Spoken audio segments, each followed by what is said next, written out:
ดีหมู่เพื่อนทุกคนพบกับข้าพเจ้าสิงห์มัวมื้อนี้จะมาเล่าเหตุผลว่าเป็นหยังเราถึงต้องเฮ็ดธุรกิจเครือข่ายหลายๆคนอาจจะอยากรู้ว่าเป็นหยังต้องเฮ็ดธุรกิจเครือข่ายและเฮ็ดไปเพื่อหยังฉะนั้นในวิดีโอเสียงนี้ข้าพเจ้าจะมาบอกว่าเป็นหยังเราต้องเฮ็ดธุรกิจเครือข่ายทุกคนว่าจริงบ่ชีวิตนี้ว่าไผก็อยากมีชีวิตที่ดีอยู่ดีกินดีจึงตั้งใจศึกษาเรียนตั้งแต่อย่างน้อยประมาณอายุ5ปีถึง25ปีเขาใช้เวลาเรียนประมาณ20ปีหลังจากเรียนจบก็เขาเฮ็ดเวียกผลปรากฏว่าเงินบ่ค่อยพอใช้เท่าใดหลังจากนั้นก็ศึกษาค้นคว้าว่าเหตุใดจึงจะร่ำรวยข้อมูลในอินเทอร์เน็ตมีอยู่อย่างหลายจริงๆว่าอยากร่ำรวยต้องลงทุนลงทุนทางธุรกิจแต่ชีวิตนักศึกษาหรือพนักงานแบบเราเงินเดือน2 ล้านกีบ3 ล้านกีบจะลงทุนระดับ100 ล้านกีบ1,000 ล้านกีบได้อย่างใด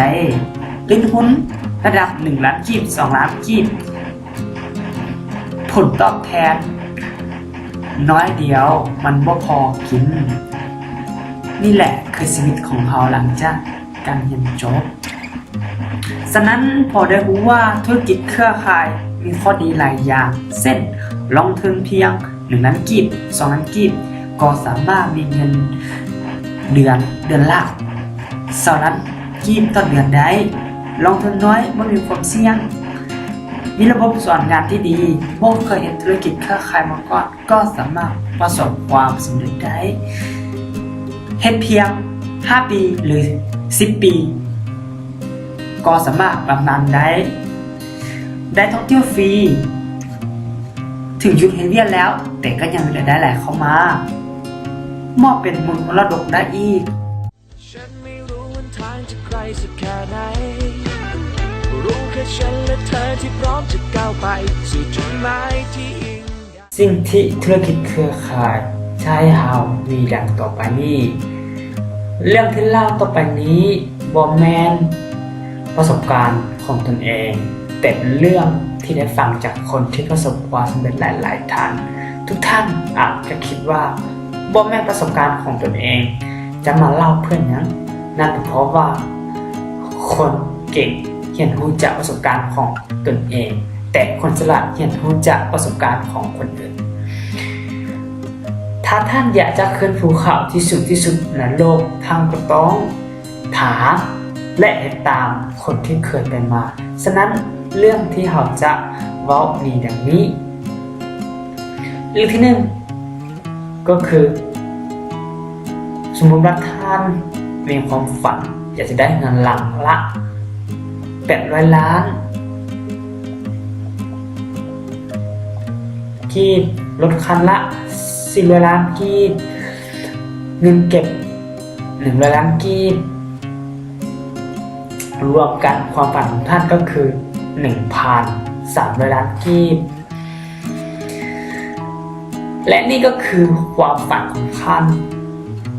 ซึ่งนี้มันแม่นความฝัน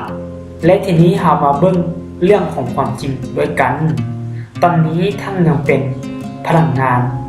เงินเดือนละ5 กีบในเดือนนึงท่านสามารถเก็บออมเงินได้3 ล้านกีบแล้วท่านจะเก็บเงินได้ 1,300 ล้านกีบนี้ได้ภายในจากปีเขามาเบิ่งด้วยกันเนาะอายุเฉลี่ยของคนเรามีเพียง65 ปีเท่านั้นเขาใช้เวลาเรียนไปแล้ว20 ปีเขาให้เวียกเพื่อเก็บเงิน40 ปีและบำนาญ5 ปีถ้ามีเวลาเพียง40 ปีหรือหลายกว่านั้นอาจจะเป็น50 ปี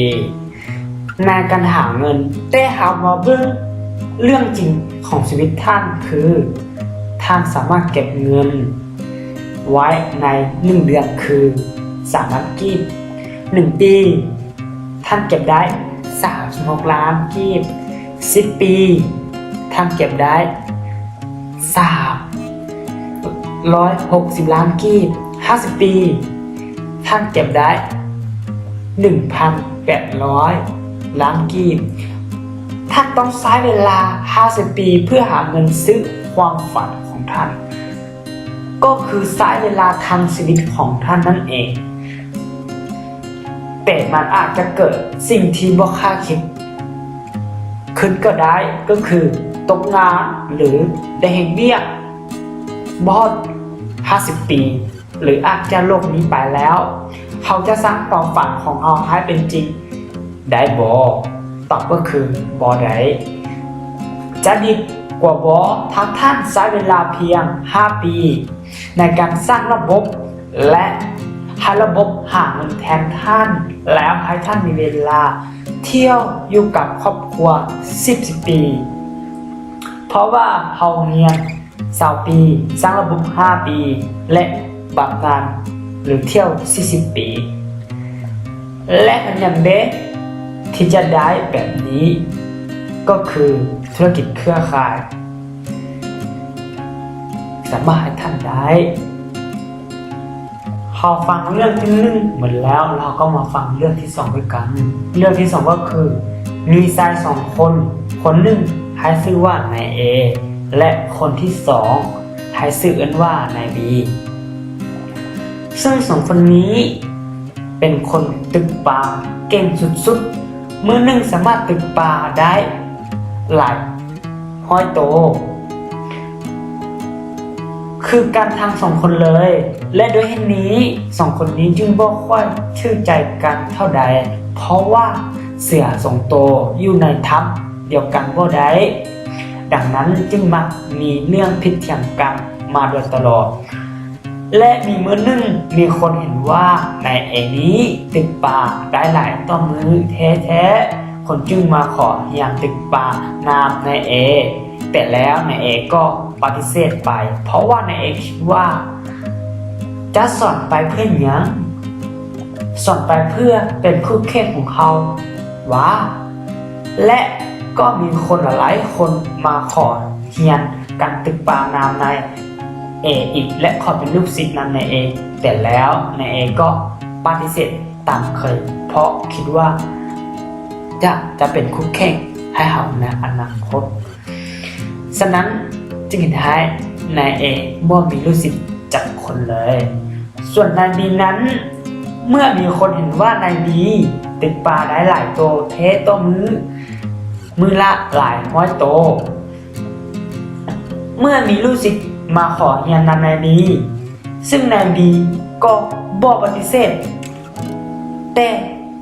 ออกกฎที่ว่าถ้านายบีสอนคนใดแล้วเมื่อลูกศิษย์คนนั้นตึกปลาได้100 โตต้องให้นายบี1 โต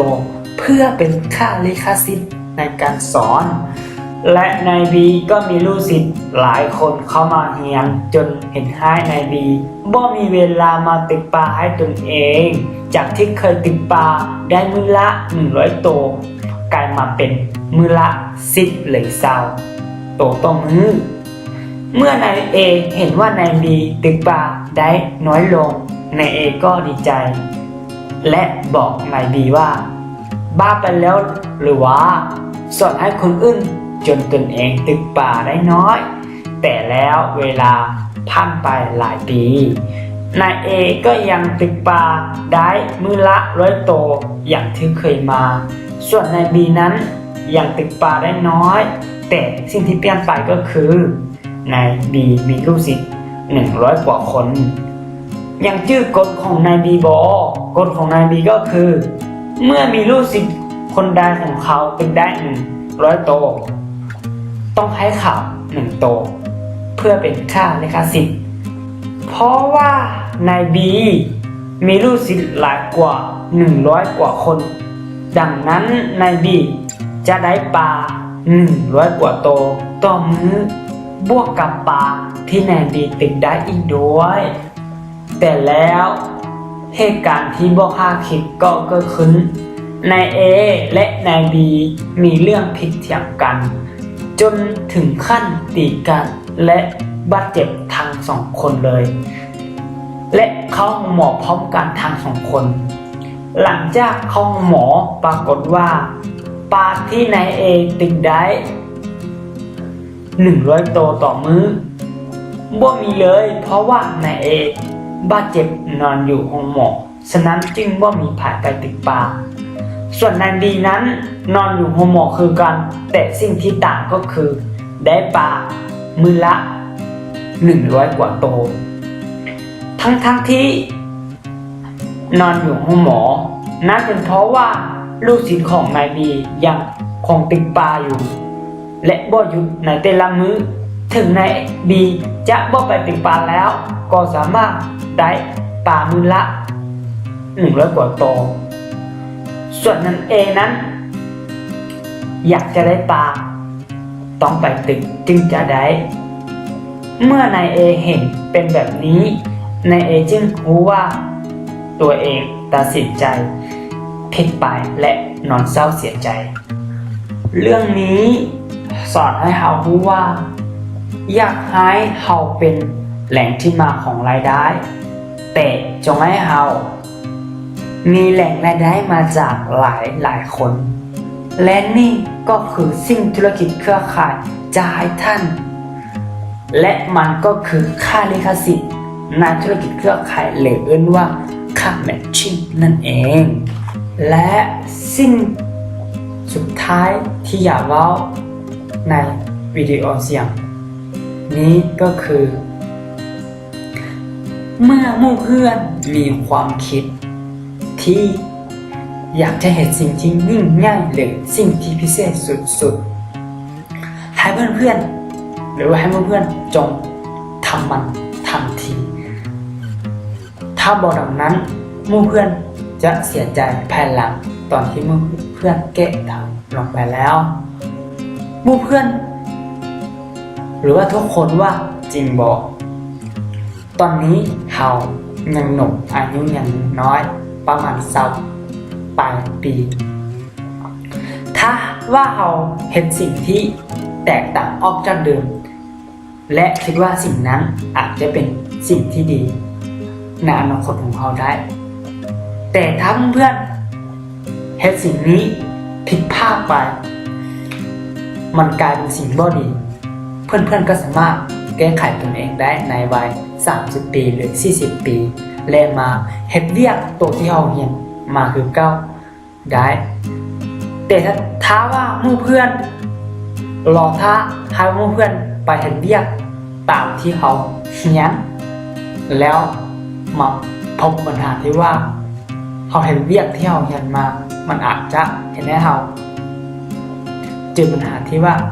เวียกกันเงินบ่ดีแล้วเขาอาจจะไปเห็นสิ่งที่แตกต่างจากเดิมตอนที่เขาอายุ50 ปีแล้วถ้าเขาเห็นบางสิ่งบางอย่างนั้นผิดพลาดไปเขาก็ยากต่อที่เขาจะแก้ไขปัญหานั้นแม่นบอกฉะนั้นถ้าเพื่อนๆมีความคิดที่อยากจะเห็นบางสิ่งบางอย่างให้ลองมือทำทันทีเลยสำหรับวิดีโอเสียงนี้ก็จบเพียงเท่านี้